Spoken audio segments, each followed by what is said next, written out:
Bon, parlons musique. T'as sûrement déjà entendu cette musique. I know you belong, Ah oui, je la connais, oui, la moitié des vidéos fake sur TikTok l'utilisent. but you're not. Mais est-ce que tu connais l'histoire qui se cache derrière? La musique, elle s'appelle Tonight You Belong to Me et elle date de 1926. Pause, ok, alors là ce qu'il dit c'est vrai, mais il utilise pas la bonne photo. Cette musique date bien de 1926, elle a été écrite par Billy Rose et Lee David dans une première version chantée par Irving Kaufman. Oui, je vous jure que c'est bien la même musique. Mais elle ne deviendra vraiment un succès qu'un an plus tard avec la version de Jenny Austin en 1927.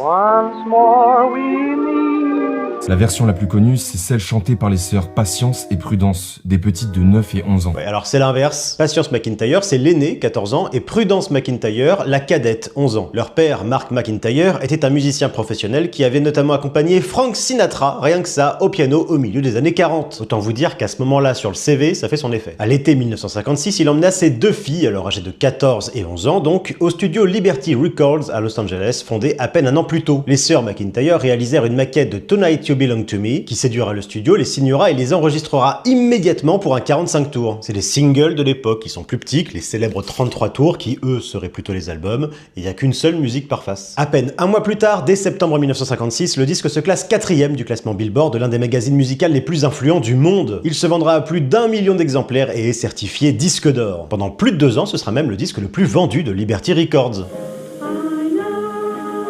On pourrait se dire que c'est une version toute mignonne avec des voix d'enfants, mais écoute bien. Il a juste ralenti l'audio.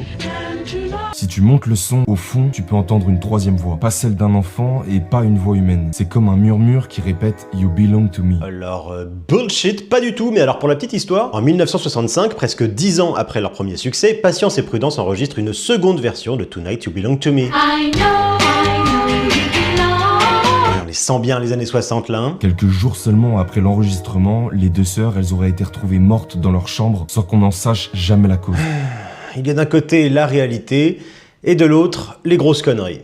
Et en l'occurrence, là, c'est des grosses conneries. Dans la réalité, ce mec se fait payer en monétisant des vidéos où il invente des histoires sordides sur des enfants. Invention totale, car en l'occurrence, la cadette, Prudence McIntyre, nous a quittés en 2023 à l'âge de 78 ans. Et son aînée, Patience, elle, est toujours en vie. Et elle serait ravie de voir ce que certains sont prêts à dire sur elle et sa défunte sœur pour gagner un peu d'argent. Mais certains disent que si t'écoutes la chanson seule à minuit, tu pourras entendre la voix qui dit ton prénom. Alors dis-moi, est-ce que t'es prêt à essayer ?